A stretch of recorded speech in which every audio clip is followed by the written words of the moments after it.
Hey hi. So சண்டேனாலே idli கறி குழம்பு தான் ஃபேமஸ். ஸோ இன்றைக்கி எங்களோட ஸ்டைல் ஆஃப் சிக்கன் கிரேவி பார்க்க போகிறீங்க. டு ஸ்டார்ட் வித் நான் ஃபஸ்ட் எல்லா இன்க்ரீடியன்ஸும் சொல்லிடுறேன். Very very very simple ingredients. நான் நிறையாலாம் போட மாட்டேன். ரொம்ப கம்மியாக குறைய ஒரு சிக்கன் கிரேவி ஒரு இட்லிக்கு ஈஸியாக செஞ்சிடலான்னா எப்படி செய்யலான்றதை பார்க்கலாம். டு ஸ்டார்ட் வித் ஃபஸ்ட்டு ஒரு பேனில் வந்துட்டு நான் சோம்பு போட்டுப்பேன். ஸோ உங்களுக்கு எப்படியோ என்னுடைய ஸ்டைலில் நான் சொல்கிறேன். சோம்பு அண்ட் பிரியாணி இலை வேணால் பிரியாணி இலை போட்டுக்கோங்க. அப்புறம் அந்த ஸ்டார் அனீஸ் பிரியாணிக்கு தேவையானது எல்லாமே போட்டுக்கலாம்.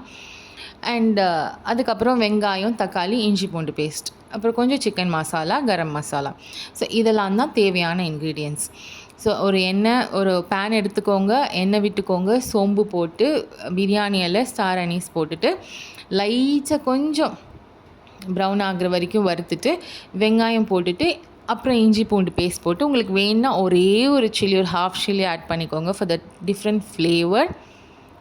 அப்புறம் தக்காளி போட்டுட்டு, இல்லை வெங்காயத்தோடய ஒரு சில பேர் garam masala, coriander masala, cumin powder இதெல்லாம் கொஞ்சம் கொஞ்சம் ஆட் பண்ணிக்கிட்டிங்கன்னா அது ஒரு டிஃப்ரெண்ட் டேஸ்ட் இருக்கும். பட் அது கருகாமல் இருக்கிறதுக்கு if you want you can add some water.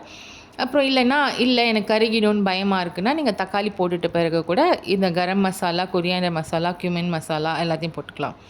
Cumin மசாலானா சீரகப்பொடி, அவ்வளோதான் ஃபார் டைஜஷன். ஸோ நல்லா தக்காளியை நல்லா வேக விட்டுட்டு நல்லா சிக்கன் மசாலா போட்டுருங்க. ஸோ நல்லா வேகட்டும். நல்லா வேக விட்டுட்டு சிக்கன் நல்லா வாஷ் பண்ணி வச்சுருக்க சிக்கனை போட்டுருங்க. போட்டுட்டு அந்த சிக்கன்லேருந்தே ஃபஸ்ட்டு தண்ணி விடும் ஆக்சுவலாக. ஸோ சிக்கனே ஃபஸ்ட்டு தண்ணி விடும். ஸோ அந்த தண்ணியிலே கொஞ்சம் நேரம் வேக விடுங்க. ஸோ சிக்கனை போட்டுட்டு மூடிடுங்க. அதுலேருந்து வர தண்ணியே கொஞ்சம் நேரம் வேகட்டும். ஒரு 20 மினிட்ஸ், 15 to 20 மினிட்ஸ் வச்சுக்கோங்க.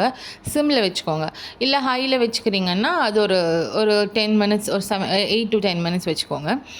ஸோ முடிச்சுட்டு மூடி வச்சிட்டிங்கன்னா அதுலேருந்து வர தண்ணியிலே அது நல்லா வெந்துடும். ஸோ அதுக்கு மேலே கொஞ்சம் நேரம் கழித்து ஓப்பன் பண்ணி பார்த்தாலே உங்களுக்கு தெரியும் வெந்திருக்கா இல்லையான்னு செக் பண்ணிவிட்டு உங்களுக்கு தண்ணி வேணால் தண்ணி ஆட் பண்ணி கொஞ்சம் நேரம் பாயில் பண்ண விடுங்க. பிகாஸ் ரொம்ப நேரம் பாயில் பண்ணால் ஒரு மாதிரி ரப்பரி ஆகிடும். ஸோ தண்ணி விட்டுட்டு கொஞ்சம் நேரம் பாயில் உங்களுக்கு எந்த கன்சிஸ்டன்சிக்கு வேணுமோ அந்த கன்சிஸ்டன்சி வரைக்கும் பாயில் பண்ணி விட்டுட்டிங்கன்னா so your chicken gravy for idli is ready. So very சிம்பிளில் நிச்சயமாக ட்ரை பண்ணி பாருங்கள். And let me know, is very very very simple. Bye bye.